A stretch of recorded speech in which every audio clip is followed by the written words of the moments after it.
মাজুলী জিলা প্ৰশাসনে নিৰ্বাচন কৰিলে 2024 বৰ্ষৰ শ্ৰেষ্ঠ তিনিখনকৈ ৰাসমঞ্চ।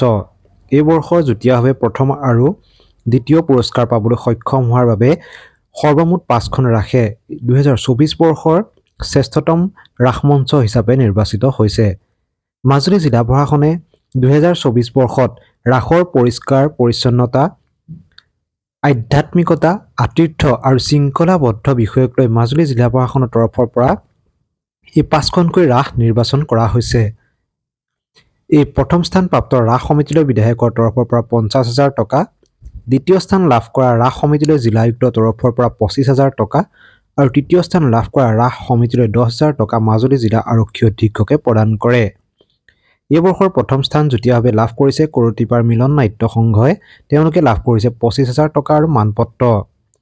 মাধৱদেৱ কৃষ্টি কেন্দ্ৰ খুনাচুক গড়মূৰেও লাভ কৰিছে প্ৰথম স্থান। তেওঁলোকে 25,000 টকাৰ লগতে মানপত্ৰ লাভ কৰিছে। দ্বিতীয় স্থান যুটীয়াভাৱে লাভ কৰিছে উজনি মাজুলী মিলন সংঘ নয়াবজাৰে। তেওঁলোকে 12,500 টকা আৰু যুটীয়াভাৱে দ্বিতীয় স্থান লাভ কৰা মুদৈবিল মিলনজ্যোতি ৰংগমঞ্চই 12,500 টকা লাভ কৰিবলৈ সক্ষম হৈছে, লগতে মানপত্ৰ প্ৰদান কৰা হয়। আৰু তৃতীয় স্থান লাভ কৰিছে মাজুলী মিলন সংঘ কমলাবাৰীয়ে। তেওঁলোকক যি 10,000 টকা পুৰস্কাৰ দিয়াৰ লগতে মানপত্ৰ প্ৰদান কৰা হয়। জিলা আয়ুক্তৰ সভাগৃহত অনুষ্ঠিত এই সভাত জিলা আয়ুক্ত আৰু বিধায়কৰ উপস্থিতিৰ লগতে মাজুলীৰ বিভিন্ন ৰংগমঞ্চৰ বিষয়ববীয়াসকলৰ উপস্থিতিত এই বঁটা প্ৰদান কৰা হয়। আৰু এই বঁটা প্ৰদান অনুষ্ঠানৰ পাছতেই মাজুলীৰ বিধায়কগৰাকীয়ে সংবাদ মাধ্যমক সম্বোধন কৰে। তেওঁ মাজুলীৰ দলঙৰ যি নিবিদাৰ কাম জানুৱাৰী 2025 চনত আৰম্ভ হ'ব বুলি জনায়। লগতে নীতিন গাডকাৰীয়ে প্ৰয়োজন হ'লে এই দলঙৰ বাবে আৰু 200 কোটি টকা প্ৰদান কৰিব বুলিও বিধায়কগৰাকীয়ে সংবাদ মাধ্যমৰ আগত জানিবলৈ দিছে। কেনেধৰণৰ সভাখনৰ আছিল আৰু কি মন্তব্য আগবঢ়ালে মাজুলী জিলাৰ যি বিধায়ক ভুৱন গামে, এই সম্পৰ্কত চাওঁ আহক। লগতে কিছু দৃশ্যাংশ দেখাইছো আজি সভাৰ।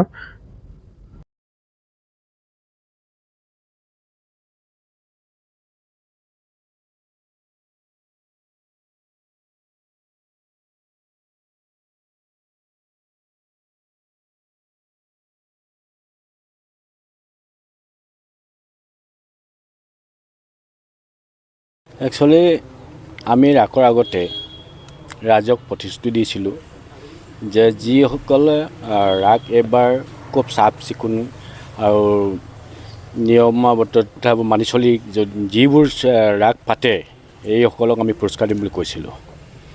সেইমতে আজি আমি ৰাস উৎসৱত যিবোৰ চাফ চিকুণে আৰু খুব ধুনীয়াকৈ শান্তি শৃংখলাৰে ৰাস উৎসৱ পালন কৰি গ'ল, তেখেতসকলক আজি পুৰস্কাৰ দিবৰ কাৰণে সকলো ৰাইজক মাতিলোঁ।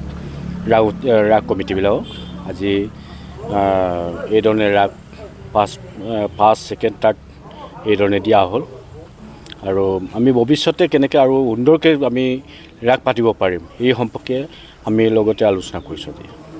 যোৰহাট মাজুলী দলংখনক লৈ আচলতে মাজুলীৰ আশা আৰু অলপতে কেন্দ্ৰীয়ভাৱে আচলতে আলোচনা কৰা হ'ল দিল্লীত গৈ পেলাই।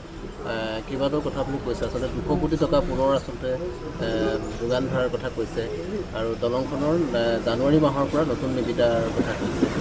নাই, সেইদিনাখন আপোনালোকে গম পাইছে ভাৰতৰ আমাৰ কেন্দ্ৰীয় মন্ত্ৰী সন্মানীয় নীতিন গাডকাৰী ডাঙৰীয়াক আমি লগ কৰিলোঁগৈ। এইটো লগ কৰিলোঁগৈ আমাৰ মাননীয় মুখ্যমন্ত্ৰী ডাঙৰীয়াই আমাক পৰামৰ্শ দিছে যে লোকেল বিধায়ক হিচাপে তুমি এবাৰ দেখা দিওঁ। তেখেতটো যোগাযোগ কৰি আছে, কথা পাতি আছে কেনেকৈ সোনকালে দলংখন আগবঢ়াব পাৰোঁ।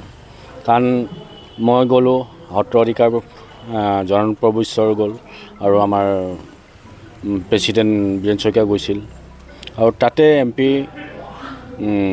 আমাৰ সন্মানীয় পটন বৰা ডাঙৰীয়া, সন্মানীয় ৰামেশ্বৰ তেল ডাঙৰীয়া, তেখেতসকলে আমাক সহযোগ কৰিলে।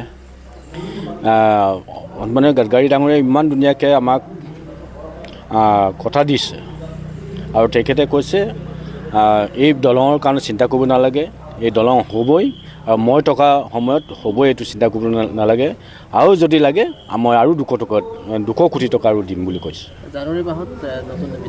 জানুৱাৰী মাহত নতুন নিবিদা হ'ব, অতি সোনকালে হ'ব। কাৰণ তেখেত যেনেকৈ কথা দিছে এই সপ্তাহৰ ভিতৰত মই মিটিং কৰি এই ডিচিশ্যন ল'ম বুলি।